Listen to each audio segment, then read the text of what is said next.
Hello everybody! Welcome to the Medyo Serious Talk Show with me, Red Oliero. Andito po tayo kasama si Attorney Dino De Leon. At kailangan natin pag-usapan itong issue na to. Sa nangyari na to, kailangan hindi natin pag-usapan, more of like clarity seeking ang nangyayari ngayon. So imbes na ako, kumatawag ako sa mga tao, magbabayad ako ng consultant para liwanagan ako. Ang ginagawa ko, ginigis ko sila sa talk show. Para libre. So, welcome, Attorney Dino. Thank you for the free consultation. Kasi mga 400 lang naman manonood dito eh. So, para sa akin lang talaga to. Ang dami kasing information, pare. So, hindi ko alam kung ano ba talaga ang nangyayari sa proseso ng IC. Kapag dinala doon, nakita natin nagkaroon ng pre-trial ba? Yun nangyari? Hindi. Initial appearance pa Initial lamang appearance yun. Yung susunod ang pre-trial. Yun yung sinasabi ko sa nanay ko na hindi nakikinig sa akin. Sabi ko, hindi yan yung pre-trial. Yun. Initial appearance lang yun. Binasahan lang siya doon ng karapatan niya, tapos binasahan sa kanya yung akusasyon niya, tapos magde-decide sila ng lingwahe, French or English ba, at huling-huli, isi-schedule yung trial na mangyayari nga sa September. Lahat yun, di ba? Parang no nonsense. Hindi pwede mga drama-drama na kala mo palabas lagi. No nonsense, finish in around an hour or less, tapos naka-schedule na yung hearing sa Setyembre. And tawag doon, so ang process, matagal pa.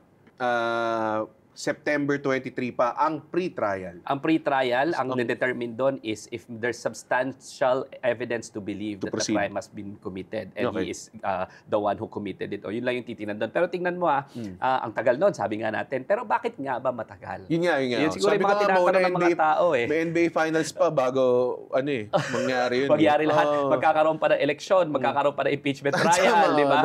Lahat yan mangyayari pa bago yung September. May dalawa pa atang PBA conference. Bago makarating doon. Pero bakit nga ba? No? Kasi unlike doon sa lahat ng mga biktima ng war on drugs, dito sa oras na ito ay binibigyan si Rodrigo Duterte ng tsansa na gawin ang kanyang depensa. Kaya nung initial appearance, 'di ba, in-instruct yung prosecutors na ipakita na at i-disclose ano ba 'yung akusasyon at ebidensya. Ibig sabihin, bibigyan siya ng time to actually take a look at the evidence and to come up with yung rebuttal niya at yung controvert niya at depensa niya. Wow. Grabe binigay sa kanya, di ba? At saka ito pa yan hindi after ng initial appearance, binasahan siya na hindi ginawa lahat yan sa baka namatay sa biktima ng droga, sa biktima ng gera sa droga. Ang susunod, pinaghanda siya ng depensa niya habang maganda yung kwarto niya, maganda yung kinakain niya doon, komportable siya, may access siya sa lawyers, may access siya sa mga doktor. After that, pre-trial pa lang to, ibig sabihin, i-determine kung merong substantial evidence to believe for trial. May initial check again na hindi siya i-hassle kung hindi naman ganun kalakas ang ebidensya. No? After that, tsaka pala ang sasabihin na, okay, mag-trial na tayo, babaguhin pa ulit yung set of judges. Wow. Magkikreate pa ulit ng trial chamber. So, in short, ilan na ang tumingin na judges dito sa kaso niya. No? So, grabe yung safeguards na pinapakita dito ng International Criminal Court. Kasi nga, na-appreciate natin yung due process. Kahit siya, hindi siya biktima siya ay nasasakdal. Siya ang nililitis dahil ang mga akusasyon sa kanya, pinakamalalang kasalanan na krimen laban sa sangkatauhan. Hindi lang siya against crimes against humanity, the international community, ito ang pinaka-atrocious, worst crimes ever. Ito yung mga horrendous crimes talaga. Yun ang akusasyon sa kanya. Kaya siguro 6 months kasi nakita ng pre-trial chamber medyo maraming ebidensya. So hindi siya standard? Ang average niyan is 60 to 90 days. So kahit kami, medyo mas pinahaba ng pre-trial chamber. Binigyan siya ng mas maraming oras para tingnan yung pieces of evidence. Bakit? Kasi tandaan natin, in international law, ang lahat ng mga bagay ay tinatawag nating sui generis, a class of its own. Ibig sabihin, may flexibility yung mga judges doon para tingnan kung ano ba dapat ang nararapat. Kasi hindi naman maraming crimes against humanity, di ba? Buti na lang na hindi malawakan ang patayan sa mundo. So, itong mga ito, highly specialized and you have to take a look at it on its own. Ganyan rin yung pag-gather ng ebidensya sa Pilipinas. Kasi we have to take a look at the nuance, di ba? Ang sinasabi nila, bakit ninyo kasuhan sa Pilipinas? Sarado ba yung korte? Yan. Isa pa yan. Diba? Lagi na sinasabi, sarado ba yung korte? Bukas naman yung korte, di ba? Sa mga iba naman may korte, bakit dito wala? Kasi nga, this is a class of its own. It's a crimes against humanity. Kailangan mo tingnan kung yung korte natin, kahit bukas, kaya ba nila ito itry? Yung prosecution natin, kahit bukas, kaya ba nila kumuha ng ebidensya at kaya ba nilang ilitisin, lalong-lalo na yung mga involved, tinatakot, papatayin, lahat ng mga witnesses, di ba? Sa anong sabi compromised, bale. Anong sabi ni Secretary Remulla? 95% pala noong mga nagrereklamo, hindi man lang na-i-blatter. Di ba? Tapos wala man lang autopsy. Tapos kung may autopsy man, ang sasabihin namatay sa heart attack pero may butas sa bungo. Di ba? So ano ibig sabihin nun? The evidence have already been tampered with kasi hindi ka naman makakagawa ng crimes against humanity kung hindi involved ang Estado. Di ba? Kasi nga kasama dito ang PNP. Kinakasakapan nga yung PNP. Maraming mabubuting tao sa PNP. Marami. Bumaba ang moralidad nila dito. Kaya nga rin, kailangan rin natin maisip yung pag-usapan rin sa mga susunod na pagkakataon, paano ba natin magkakaroon ng police reforms? In other words, may hustisya man sa Pilipinas sa mga ibang kaso, ang crime against humanity, hindi kaya, sui generis yan. A class of its own. At pinaka-karumal-dumal na krimen yan. At kita natin, maraming tinatakot, witnesses ayaw humarap. Kami mga human rights lawyers, no? Marami kami naging kliyente ng reklamo, pero mamaya-maya, uurong na kasi natatakot. Baka patayin din sila. Yung mga witnesses, ang sasabihin, gusto sana namin tumulong, pero baka pumadamay kami. Diba? Yung mga dokumento na makukuha namin galing sa official government agencies, wala. Either dinoktor or hindi man lang napablatter. So anong gagawin natin dito? Hindi lang dito yung hukuman eh. The justice system, kaya siya system, kasama yung prosecutors, kasama yung kapulisan. Sistema yan. Ang dami.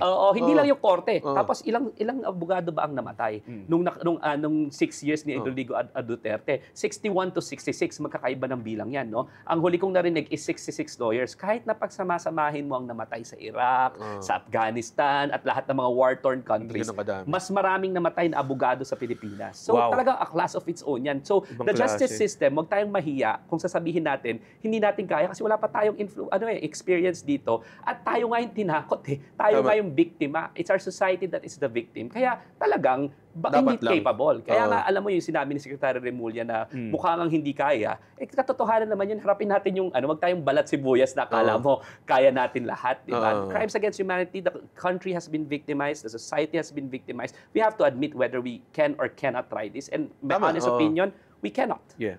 It's too much. It's too much. It's too much. And we're all victims. We're all victims. Maraming tawag doon, marami kasing yun ang narrative that they're trying to believe in, no? Na parang bakit pinaalis pa or parang bakit pinaubaya ang hustisya ng Pilipino sa ibang bansa or anything.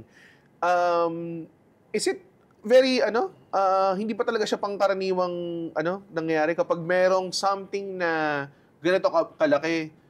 'Di ba yung ibang bansa also defer to the ICC din naman? Yeah, ICC or kahit ang buong international community, gumagawa sila kung hindi ICC, Special International Tribunal. Yung nangyari sa Rwanda, gumawa sila ng International Criminal Tribunal on the case of Rwanda. Yugoslavia, na Europe pa yan, napakarami yan. International Criminal Tribunal in the case of Yugoslavia, ICTY, na nasa The Hague rin. Even yung mga Nazi German, di ba? Gumawa rin sila ng Special International Court doon. Kaya alam mo yun, para naman tayong kaya namin yan or ang natatawa ko dito, Red, is all of a sudden, tinitinker kasi nila yung false sense of nationalism. Nationalistic sila bigla. Pero sa kaso ng West Philippine Sea, nada. Yeah, exactly. Walang salita. Diba? So, dapat objective tayo, di ba? Hindi pwedeng parang kung ano yung sitwasyon, gagamitin mo na lang bigla yung nationalism bilang or lack of ability bigla to influence a decision na I guess beneficial. Nationalism or biglang all of a sudden human rights lawyers na sila. 'Di ba? Nag-advocate bigla ng due process. All of a sudden criminal law sila na daw yung nakidnap. Tawa ako ng tawa doon sa nakidnap doon kay Executive Secretary Mejal Dea na parang ilang beses sinabihan nung korte, 'di ba, na we already told you, denied. We already told you, denied. Bakit? Kasi yung kidnapping na sinasabi nila, may warrant of arrest. Yeah, exactly. Paano ka na ba nakikidnapping? Nakita ko nga joke, 'di ba, si Mejal Dea raw on tapang naman ni Secretary Mejal Dea. May kidnapping, sumama sa kidnappers.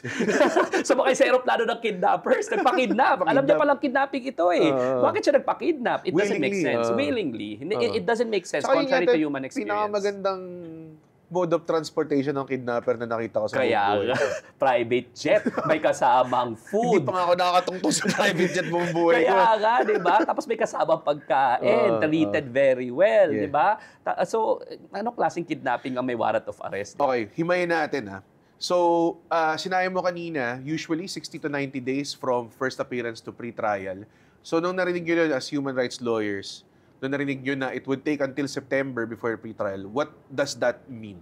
Sa akin, ang basa ko dito, dahil nga sui generis ito, no, in-exercise in the name of justice ng mga magistrado, ng mga judges, yung kanilang prerogative, dahil nakita na nila yung pieces of evidence. Ang sabi nila, di ba, 44 complainants ito, ibig sabihin maraming witnesses yan each case. Yes. No? Ibig sabihin, grabe ang akusasyon at grabe ang ebidensya. Ngayon, ito pa yung, gusto ko lang yung misnomer man. Sabi ninyo, 30,000, bakit 44 lang yan?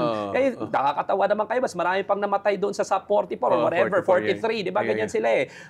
Alam mo, ang kailangan lang patunayan dito ay may widespread or systematic killings of civilians.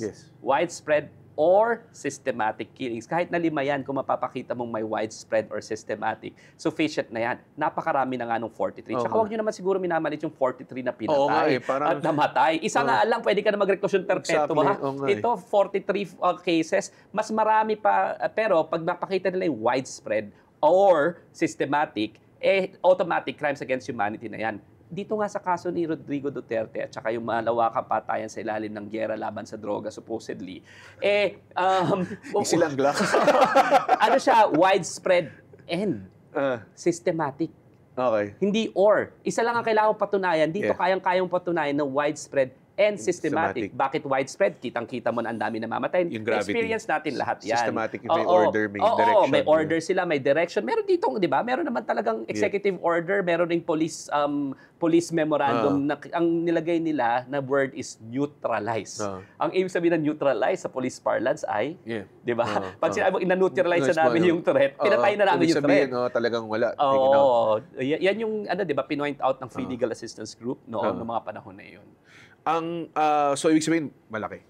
That's all that from the usual 90 days, ilang buwan yung binigay sa atin. Ibig sabihin susuriin talaga. Susuriin talaga at binigyan siya ng chance to do it. To do it, then masuri nila, 'di ba? Makita nila at mukhang magtatagal pa yung trial kasi 40 plus 43 complainants, no? Medyo magtatagal pa. Pero alam mo, he has to be patient kasi at least siya binibigyan ng oras sa court. At hindi naman yan malayo sa ginawa nila sa kaso ni Laila de Lima. 7 years na nakulong. Yun, malinis, di ba? Acquitted lahat. Peke yung mga ebidensya, yung mga witnesses nila, convicted criminals na tinakot-takot nila sa loob ng kulungan. Ito, real complainants, real families, di ba? Mga talagang nabiktima ng war on drugs. Marami sa kanila pinakamahihirap at vulnerable at hindi nakahanap ng hustisya sa Pilipinas. Yung, is this not the first time na may head of state or parang government leader na pinrosecute ng ICC? Meron na rin, no? Meron na rin yung case ng Congo, yun, na-acquit yun, di ba? Eventually, no? So, yun nga yung sinasabi ko lagi sa mga supporters ni Rodrigo Duterte, no? Dating Pangulong Rodrigo Duterte, proseso pa lang po ito. Kung ang sinasabi ninyo po, justified ang kanyang ginawa, malakas naman ang depensa. In the name of public order and peace and order, pwede nyo po i-offer lahat ng mga depensa na yan. Bigyan nyo po ng oras at ng tsansa ang ICC para isakdal ito. Anyway, pwede naman siyang ma-acquit. If you are really very confident, sabi nga nila noon, kung wala kang tinatago, wala ka dapat ikatakot pag kumatok sa pintuan mo yung tokhang. Di ba?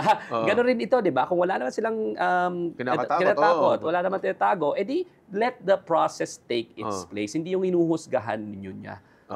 Yung narrative nila na kung hindi ka naman addict, ba't ka natatakot? Kaya, correct. Hindi naman pala siya mamamatay tao, bakit ka natatakot sa paglilitis?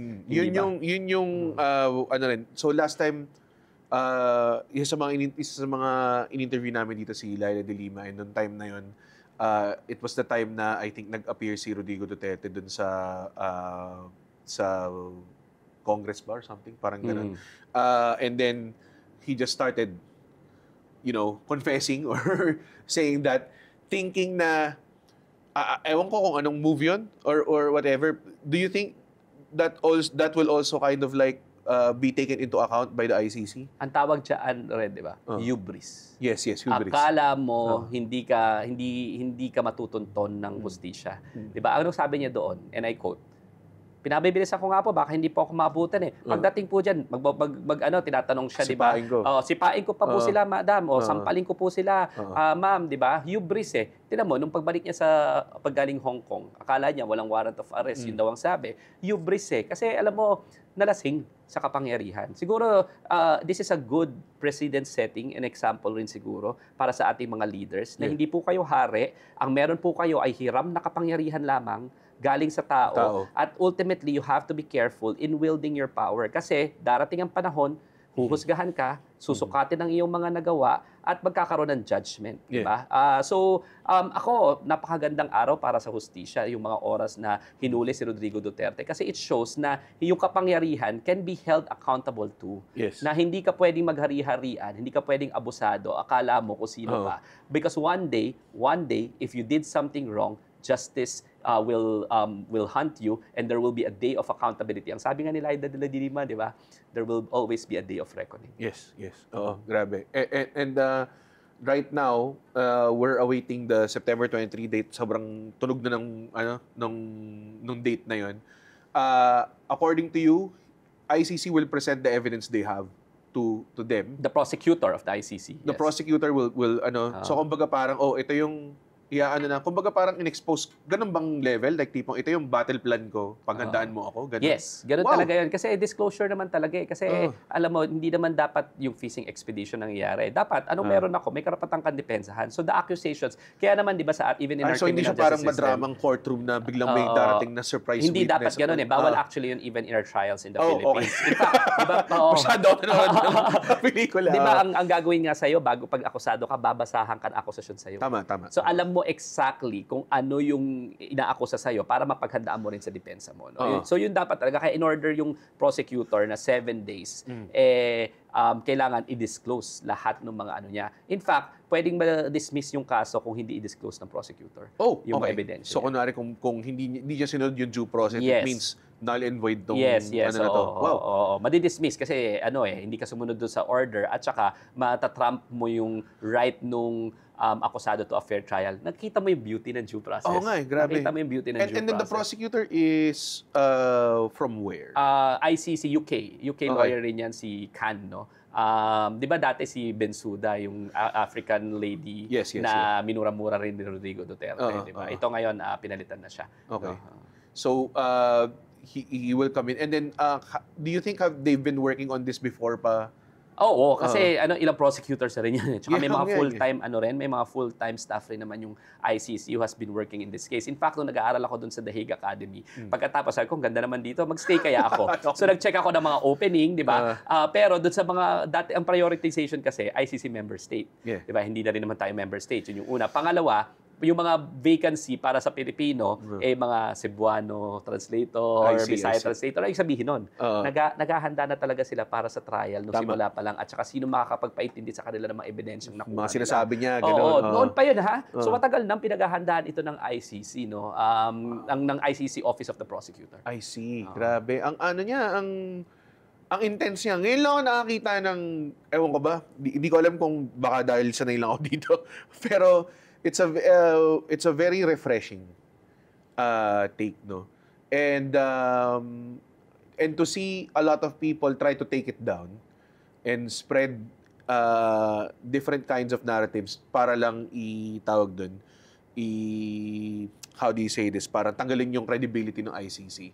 And to see it na just absolutely impervious to it.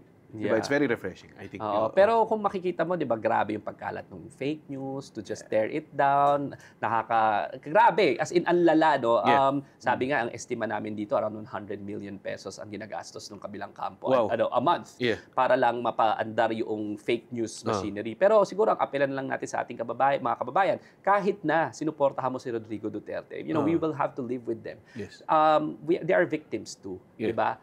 Nasaan ba ang ating loyalty? Tama naman. Dapat ang loyalty ay nasa bansa, nasa rule of law, hindi nasa personalidad. Yan yung another kind of like hinanakit ng mga ibang ating citizens is that, tawag doon, kung ikaw ay pro-bansa, bakit natin dinelegate daw sa ICC yung dahil nga, yun nga, di tayo capable to kind of do it here.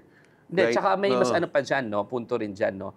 Tandaan natin na itong mekanismo na ito ay atin din. Ang nakalagay sa Article 2, Section 2 ng 1987 Constitution, international law form part of the law of the land. Yung 1987 Constitution, kaya po yan ang pinakamataas na bansa, para na rin sa mga hindi naman nag-aral ng batas, yan ang pinakamataas na batas dito sa Pilipinas. It's called the sovereign will of the people. Kasi yan lang ang batas na nag-subject into plebiscite. Pinagbotohan yan nung pinasa yan. So it is the highest expression of our sovereign will as a people. Kaya yan, pagka yung batas against sa constitution, sasabihin unconstitutional. Hindi pwede yan. Yung saligang batas is our collective will. At sinabi doon, international law forms part of the law of the land. Ano yung sabihin nun? Sinabi na natin bilang mamamayan na atin rin yung mekanismo na yan. Kaya wag nilang sasabihin na foreign yan, na dinelegate natin sa foreigners. Hindi po, atin yan. At kasama po yan sa will ng sambayan ng Pilipino at the way we envision and idealized our society, no, through the Constitution. Yan ang in-envision po ng framers ng Constitution at ng sambayan ng Pilipino. Okay, so this is like kasama to. Kasama to, hindi to alien. Hindi to alien. Well, there are foreign elements, pero sinabi natin, kasama naman tayo ng Community of Nations. Kahit nga isang Pilipino, di ba, si Raul Pangalanan, naging parte ng ICC. Atin din kasi yun. Kasama tayo doon. Atin yan. Hindi yan mundo completely alien. Mundo. Kasi ano ba ang Pilipinas, di ba? Kasapi naman tayo ng mundo. Di ba? In fact, very active. Nanguna ang Pilipinas sa halos lahat ng founding ng mga international frameworks for human rights. Nangunang lagi ang Pilipinas yan. Even yung sa environment, di ba, yung mga COP27, yung mga ganyan, laging nangunguna ang boses ng Pilipinas kasi isa tayo sa pinaka-vulnerable doon sa climate change. So, lagi tayong nangunguna rin dyan. Alam mo kung bakit? Kasi atin din yan. Kasama tayo ng sangkatauhan. Kasama tayo ng mundo. At sinabi natin yan sa saligang batas natin na 1987 Constitution. Okay, good. Very, very, very clear. I think maganda rin pag-usapan, no? Right now, kaya rin I think everybody is lamenting na matagal siya because it's matagal na tong issue and maraming biktima that are waiting for relief or whatever. What does it mean for the victims now? Sabi nga nila, di ba, huli man at magaling, huli pa rin, pero at least meron. Kasi alam mo, sabi nga, di ba, walang kaso na i-file, walang blatter and all. So this is some sort of a little bit of a healing process for them. Dahilan sa at least meron ng bukang liwayway. Nakikita nila that there's light at the end of the tunnel. No? Nagsisimula na yung hustisya sa kanila. Pero simula pa lang po ito, ha. So wag po tayo masyado magbunyi na para bang okay na ang lahat. No? Hindi po ganun yun. No? Nagsisimula pa lang yung quest natin sa hustisya. Buti na lang tinanong mo yan, Red, no? Na ano na nga ba ang gagawin natin para sa mga biktima? Alam mo, in international law, meron tayong tinatawag na transitional justice. Ano ibig sabihin nito? Ang isang lipunan kasi, pag nag-undergo ng crimes against humanity, we're all injured. We're never the same. Okay. Natanggal yung part ng ating humanity ng isang mass atrocity. Okay. No? Ang ibig sabihin nun, kailangan meron kang mekanismo para makabangon. Kasi kahit na hindi tayo directly, kung wala ka mang kapamilya na napatay sa tokhang at sa war on drugs, as a society, medyo ang bigat ng loob natin, we're very divided. Meron yan. As of now, we're very divided. Sabi nila, para sa peace and order, ginawa raw ni Digong ito lahat para sa Pilipinas. Pero maraming namatay di ba? At a certain part of our humanity was taken away from us. No? Yung transitional justice, tatlong bagay yan. Okay. Una, ang sinasabi niyan is kailangan merong some sort of justice, not just in the ICC. Kasi hindi naman lahat mapapangalanan sa ICC. Pero para sa mga biktima, hindi pwedeng local justice system yon. Kasi ang proof na required is beyond reasonable doubt. Mahirap yan kunin kung sakasakaling kapartido ang Estado. Nasira na ebidensya, tatakutin yung mga witnesses, di ba? Wala ka masyadong documentary evidence and even object evidence, no? So ang transitional justice, gumagawa ng parang truth commission para maikwento ng mga tao yung kanilang katotohanan, substantial evidence lang ang required, at bibigyan sila ng compensation. Yung compensation, hindi ito usapan pera eh. Ang usapan dito is may recognition from the state, from the society, na there was something wrong done to you. Okay. Diba? Hindi lang ito usapan pera, pero yung documentation, avenue for them to tell their story, and recognition sa society na something was very important. Very important. Yun yung una. So, compensation. Na legitimate, yun na hinanakit mo. Correct. And merong cathartic value yung pagkikwento. Of course, diba? Napaka-importante yeah. yan. Diba, iisipin mo ngayon, sino bang nagtatanong, kamusta na ba yung mga pamilya ng biktima? Yun nga. Di ba ngayon, nasa sense of volunteerism lang ng some church groups? Yeah. Ilan lang ba yung kaya ng church? Mga 200, 300 na pamilya, di ba? Paano yung mga anak nila na naiwan? Sinong umaalalay sa kanila? No? So I think the second one is, apart from compensation, is dapat may assistance sila in terms of coming back to their ordinary life. Makabangong muli. Di ba? Asan yung mga educational assistance? Paano yung trauma nila? Yung sessions, di ba? Yung psychological sessions, di ba? Na kailangan may assistance sila para makabangon. No? Yeah. So, yan yung tinatawag nating healing process and truth finding process. Yung pangalawa is kailangan natin as a society, no? Kailangan natin pag-usapan ito. Yeah. Di ba? Kahit yung sa, bigyan kita ng example, yung sa Rwanda, Tutsis and Hutus, di ba, mahigit 500 plus thousand ang pinatay doon. Pero, ng isa't isa, di ba? Pero, afterwards, sila pa rin naman magkasama sa society nila eh. We only have one country. Exactly, yeah. Di ba? It can't be like, parang kung pagkatapos ito, magkakaaway pa rin Kaya ba tayo? nga, ipopolarize, yun ang ginagawa ng mga diktador, di ba? Yeah. Pinopolarize tayo, nila, and they actually tap our basis instinct as a people. Ginagalit tayo, di ba? And then you're made to be forced to a decision na 1 and 0 lang. Correct. Na tipong, okay, galit ka ba dito? Edi, ibig sabihin, pro-addict ka. Alam mo yun? Yeah, addict na ako kaagad. Yung kaagad ako, dinidepensahan ko na yung addict. Hindi ganun eh. Di ba? Pero kailangan natin mag-usap dyan. And kailangan natin magkaroon ng consensus and truth kung ano ba talaga dapat ang tatama para sa society natin. Especially after a mass atrocity. And yung pangatlong pinaka-importante dito, Red, I think, is yung tinatawag nating memorialization. Okay. That means na kailangan, pagkatapos natin makabangon at kailangan natin may dokumento kung ano ba talaga nangyari, sasabihin natin, hindi na pwedeng mangyari yan, magkakaroon tayo ng memorialization efforts like a Holocaust Museum or like, di ba, yung museum para dito. Maalala, ipaalala sa mga susunod na henerasyon para magkaroon tayo ng commitment na hindi na ito ulit mauulit. Yan ang naging problema, di ba, dun sa mga iba nating, even after the People Power Revolution, parang konti yung memorialization. Kailangan, even in our educational system, mapag-usapan ito, magkaroon ng consensus at discussion na kahit na ano pang kulay mong politika, hindi dapat tama na pumapatay. At mangangako tayo bilang isang society na hindi na dapat ito maulit. Wala po tayong transitional justice mechanism and hindi pa yan pinag-uusapan as of the moment. No, I think dapat yan na yung nasa highlight sa discourse kasi unfair rin naman doon sa mga pamilya na hindi sila tutulungan makabangon. At unfair sa ating lahat na kahit walang pamilya tayong napasama doon, biktima rin tayo, kaya nga siya crimes against humanity. Yes. That's a lot to pero sana hopefully ma-execute natin. Ang ano lang talaga ngayon, right now, itong due process na nangyayari ngayon for him is very, para sa akin, yun yung pinakamadaming nakuha na. And medyo na-frustrate ako na there's a lot of fake news that it's being, parang they're attacking it on all angles na para lang to take it down. So ngayon, magpapakita tayo ng ating, gagamitin natin itong LED screen. Minsan lang namin gawin ito. At isa-isahin natin ang fake news na nakita natin. Tingnan natin kung ano nangyari dito. Okay? Ayan. Ang pagkakamay ni Putin. Putin yan, di ba? Tama ba?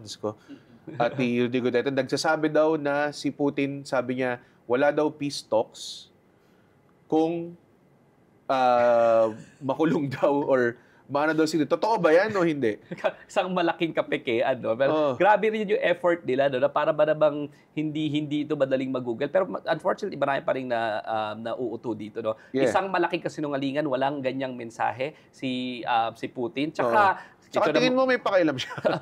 Una, I think wala siyang pakialam. Pero baka kasi meron rin siyang warrant of arrest. Eh di kung gano'n rin pala yung sinasabi niya, eh di isa pa tong kasing pugante, di ba? Yung number one. And number two, akala ko ba sinasabi nila nationalism, hindi nakikialam dapat yung mga dayuhan. Ngayon, papakita si Putin at ang daming dayuhan. Exactly, Medyo isang kahangalan. At hindi lang kasinungalingan, pero kahangalan. Okay. Next. Ayan, isang picture ni Liza Araneta with a blonde girl na sinasabing siya daw ang judge ng ICC. Siya ba yun talaga? Huwag naman siguro tayong rasista na nakakuwalan tayo ng blood, magkakamukha na sila lahat. Cute No? guy. Ang layo naman ang itsura, number one. No? And number two, tinan mo naman kung ano ngayon, 'di ba? Kung totoo man 'yan, pero hindi kasi totoo eh. Kapekean 'yan at hindi 'yan yung judge. So sabihin natin totoo. Yun. Anong implications niyan? Diyos ko naman, ang dami namang ganyan rin ang ginawa nila kay Laila de Lima, 'di ba? Kung sino-sino naman nagpapa-selfie sa mga public officials. Exactly, Hindi automatic niyan kaya mo na akong impluwensyahan. Kasi alam mo, pwede rin naman ako pa-selfie kay Rodrigo Duterte, 'di ba? In fact, may pictures nga sila rin naman nila nung mga iba-ibang mga opisyal natin. Ibig sabihin ba nun, agree na sila right at this particular instance? Mahilig kasi tayo dun sa mga chismis eh. No? Oo Hindi naman. dapat eh. No? Grabe. Siguro, tayo rin ay, yun, parang step back, di ba? Let the emotions cool down kasi, again, ang ating loyalty dapat sa katotohanan, sa rule of law, at sa ating bansa, hindi sa personalidad. Yun. Okay, next. Ayan. Si Trump daw nagsabi, according to Washington Post. Wala akong nakitang ganyang statement, no? Kay President Trump, no? Ay, ang dami pala. Ay, grabe. No? Ito, parang natuto lang gumawa ng PowerPoint na grade 5, ginawa ng fake news, no? Wala rin po katotohanan yan. Isang malaki kasi nangalingan. Huge tariffs. No one wants that, believe me. Ang ano pa, gumagamit pa sila ng mga Donald Trump jargon. Sleepy Joe, di ba? Mga ganun. Do you think these are designed to talagang gumagana kaya to? Pwede, kasi alam mo naman, ang problema kasi, no, di ba yung Facebook sa Pilipinas is free kung free. Images lang, di ba? Yes. Images lang tsaka headline. So pag yan lang nakikita nila, kada nila real information, lalong-lalo na kung nandun ka sa kanilang bubble. Wala naman silang ibang way to verify it kasi pag click mo na yung real link, hindi ka makakita ng real legitimate news. Kasi nga wala kang internet. Free lang yung Facebook mo eh. No? So yun ang nagiging problema dyan. So medyo gumagana, pero 51% ng mga Pilipino approve, di ba? Sa recent survey, 51% ng Pilipino approve dito sa paglilitis ni Rodrigo Duterte. 51%, no? So ibig sabihin majority of Filipinos no. Meron naman kasi very very thin margin, 51%. Pero 20+% lang yung approve, merong undecided. So medyo malaki, actually halos doble. Dun sa undecided tsaka decided, no? So medyo malaki 'yon, no? Kasi alam mo, lahat nga alam naman nila na merong malawakang patayan at ang sinasabi lang naman ng proseso dilitisin ka. Oo naman. Hindi pa naman sinasabi talaga. Tsaka hindi naman yung tanong kung naniniwala kang yun sa judgment. Di ba? Ito ay naniniwala ka bang dapat litisin, di ba? Or maaresto si Rodrigo Duterte na ICC. Yung proseso lang ang pinag-uusapan. 51% approve that. Okay. That's tawag doon. Very, very refreshing take din on fake news. Yung iba kasi, alam mo, ang hindi rin nakakatulong, may mga tao rin talaga na, may mga nakita ko na sobrang labo, anime characters na yung mga... Meron di ba lahat ng mga Legally Blonde, lahat pati sila Mike Ross, pati sila Harvey Specter, pati lahat na ng mga Netflix na mga characters nagsalita. May attorney Wu pa ako nakita. Pati si Michelle Yeoh, di ba, na naging judge daw ng president daw ng ICC na sinabi, in-order niya raw na pakawalan si Rodrigo Duterte sa birthday niya. Medyo isang kahangalan. No? I don't know why. Again, siguro dahil nga 100 million ang gumagalaw na pera, pero kahit doon sa nagpapakalat ng fake news, kahit na hanap buhay nyo yan, siguro isipin naman natin yung rule of law, yung loyalty natin sa bansa, di ba? Na iisa lang yung bansa natin and whatever happens, you're affecting the outcome of democracy. Wag naman sana. Wag nyo i-take advantage yung lack of education ng mga kababayan natin. May tanong ako. All these efforts, sabihin natin, you mentioned kanina a number of an estimated 100 million just to efforts to control the narrative, no? What does it do? Let's say that they were successful. Ano mangyayari? Will ICC be ano ba sila? Ma-deter ba sila? Alam mo kasi ibang klase rin magplano yung mga sinunod kaya nga nagpresidente ng Pilipinas. Kaya nga na-implement nila yung war on drugs. Kaya yung sinasabi lang kinidnap sila, mapapansin mo, hindi naman audience ng ICC. Alam na nila na pagdating sa ICC, dilitisin ka kahit anong mangyari. Ang audience na tinatahak nila yung Filipino people. No? Sinusubukan nilang utuin yung Filipino people. Sinusubukan nila i-take advantage yung lack of education, yung lack of access to resources para ma-verify yung mga truth. Yeah. So kumukuha sila ng gumagawa sila ng what would be the truth for these people for purposes of coming back to power. At kung hindi tayo maingat, makakabalik sila sa kapangyarihan kasi malalim ang pera ng mga Duterte, malalim ang kanilang balon, marami pa rin silang followers, at marami pa rin gustong umabuso sa kapangyarihan. No? So, what is this? Diba? This is a gameplay for 2028, 2031, or 2034. No? Yeah. So, hindi lang kasi yung ICC na legal ginagawa kasi nila itong political theater. Diba? Yung teatro ng politika, malaki pa yung chance sila. Tandaan natin, si Sara Duterte ay number 2. May mangyari lang kay Bongbong Marcos ngayon, bukas, iba na naman ang ihip ng kapangyarihan. Exactly. At syempre, mas malala yan. Mas marunong silang gumante. Yeah. Mas marunong silang, di ba, kung ano man ang gagawin nila, di ba, mas malakas yan. Iba rin ang timpla, di ba, ni Vice President Sara Duterte. Kaya dapat mag-ingat rin tayo lagi. No? Yeah. Ang teatro na ginagawa nila, teatro ng politika, hindi yan teatro ng legal lang. Oo, ang taas ka ng rating ng mga congressional hearings ngayon. Mas mahirap na mag-viral ngayon. Kailangan, ano pa. Tapos sila, sobrang dali lang makakuha ng mga viewers and everything, no? Yeah. I mean, lalo na ngayon na I think there's more people aware of politics than ever before. I feel like dati naalala ko, if I'm someone that would bring up a political topic sa social gatherings, huwag natin pag-usapan yan, no? Bad trip yan. Ngayon, umabot kaming alas 4 na dapat dinner lang dahil pinag-uusapan natin yung views ng isa't isa. It's just a good thing, I think. I think it's a good thing. No? Dapat hindi tayo allergic to talk about politics. Na parang pwedeng good vibes lang tayo. Ano ba naman yan? Ikaw maraming alam. Alam mo yun, huwag dapat tayo allergic doon sa diskursong ito. Kasi ultimately, isa lang yung bansa natin, di ba? So, kailangan involved tayo. Lalong-lalo na kung ang ginagamit nila pang pakalat ng fake news ay nakaw na pera ng taong bayan, na dapat ginamit na lang pang additional classrooms to improve our educational system, di ba? Sa akin nga, sabi ko sa kanina rin, di ba? In the 5 to 10 years, it's gonna be our generation who will lead this country. It scares me. It scares me, di ba? Pero importante na pag-usapan natin ng maayos ito at huwag tayong papayag na maulit pa yung mga kahangalan na ginawa nila dito sa ating bansa. Yung generation natin, I think, there's a lot of people na will talk about it kapag talagang nasa harapan na. Alam mo yun? Which ang problema is the preparation of these other forces happens in between. Alam mo yun, it doesn't happen ng kunwari 2 months before na nagka-campaign tayo, nandiyan tayo sa rally and everything. The real battle is now. Tsaka hindi siya short term Yes. Diba? Tamang-tama ka forever term siya. Nasanay kasi tayo.